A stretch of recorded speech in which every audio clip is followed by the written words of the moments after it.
আমরা একেবারে নিশ্চিহ্ন না হয়ে যাওয়া পর্যন্ত কিছুতেই ক্ষমতার চেয়ারটা ছাড়তে চাই না, এবং এটা ছাড়তে চাই না বলেই চিফ জাস্টিস থেকে শুরু করে একেবারে ইউএনও পর্যন্ত সব আমার হতে হবে, আমার নিজের হতে হবে, এবং এমন হতে হবে যাতে আমি যা চাই, যেভাবে চাই, যখন চাই, যে প্রক্রিয়ায় চাই, এক্স্যাক্টলি ওইটাই ইমপ্লিমেন্ট করতে হবে। আমি আজকে খুব মাইনিউটলি লক্ষ্য করছিলাম, আমি দেখছিলাম আজকে কিন্তু আওয়ামী লীগের কোনো রিপ্রেজেন্টেটিভ এখানে নাই, কিন্তু গত ১.৫ মাস আগেও আওয়ামী লীগ ছাড়া আসলে কিছুই আমরা চোখে দেখি নাই। এটা কিন্তু একটা বড় শিক্ষা আমাদের জন্য। কিন্তু আনফর্চুনেটলি আমাদের চেয়ারটাতেই সম্ভবত কোনো সমস্যা আছে, যে কারণে যাই হোক না কেন এই শিক্ষাটা আমরা আসলে কেউই নেই না। এই সার্চ কমিটি দিয়ে যে নির্বাচন কমিশনটি গঠিত হয়েছিল ২০২২ সালে, তারা ২০২৪-এ কি নির্বাচন আমাদেরকে উপহার দিয়েছে আমরা দেখেছি। সার্চ কমিটি নিয়ে অনেকগুলো কথা হতে পারে। যদি ৫ জন ফেরেশতাকেও নির্বাচন কমিশনার হিসেবে বসানো হয়, তাহলেও একটি সুষ্ঠু নির্বাচন সম্ভব নয় যদি না সরকার, দল এবং রাজনৈতিক কর্মী যারা আছেন তারা সুষ্ঠু নির্বাচন চান। সার্চ কমিটি গঠনের ব্যাপারে আমি এটুকুই বলতে চাই, যেহেতু এই পজিশনগুলোতে, এই সাংবিধানিক পদগুলোতে যখন যেই সরকার ক্ষমতায় আসে, যেই দল ক্ষমতায় আসে, তারা আপ্রাণ চেষ্টা করে নিজেদের লোকদেরকে পদায়ন করতে।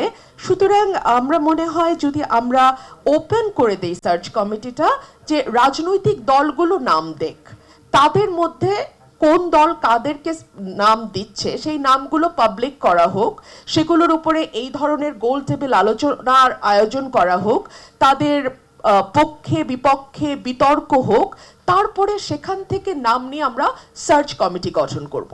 সার্চ কমিটি গঠনের পরে আবারও আসছে যে ইলেকশন কমিশনার কারা হবেন, সার্চ কমিটি কাদেরকে ইলেকশন কমিশনার হিসেবে বসাবেন, সেখানেও আমি আবারও ফিরে যাব রাজনৈতিক দলগুলোর কাছে, বিকজ তারা সবচেয়ে বড় স্টেক হোল্ডার। তাদের অনেক রকম দোষ আছে, সেটা নিয়ে আলোচনা করব পরে, কিন্তু তারাই সবচেয়ে বড় স্টেক হোল্ডার এবং দেশের মানুষ। সুতরাং আবারও আমরা ফিরে যাব সেই রাজনৈতিক দলগুলোর কাছে, সেখান থেকে নাম আসুক ইলেকশন কমিশন হিসেবে তারা কাদেরকে দেখতে চান। সেই নামগুলো বিএনপি কাদের নাম দিচ্ছে, আওয়ামী লীগ কাদের নাম দিচ্ছে, জামাত কাদের নাম দিচ্ছে, জাতীয় পার্টি কাদের নাম দিচ্ছে, অন্যান্য যে রাজনৈতিক দলগুলো আছে তারা কাদের নাম দিচ্ছে, একেবারেই পরিষ্কার, ট্রান্সপারেন্ট, স্বচ্ছ হোক। সেই নামগুলোর উপরে আবারও বিতর্ক হবে, আলোচনা হবে, তাদের ব্যাপারে পক্ষে বিপক্ষে মত যাবে, সেখান থেকে ঠিক হবে। সুতরাং আমরা যেন পরিষ্কার বুঝতে পারি যে কিভাবে একটা কমিশন গঠিত হলো।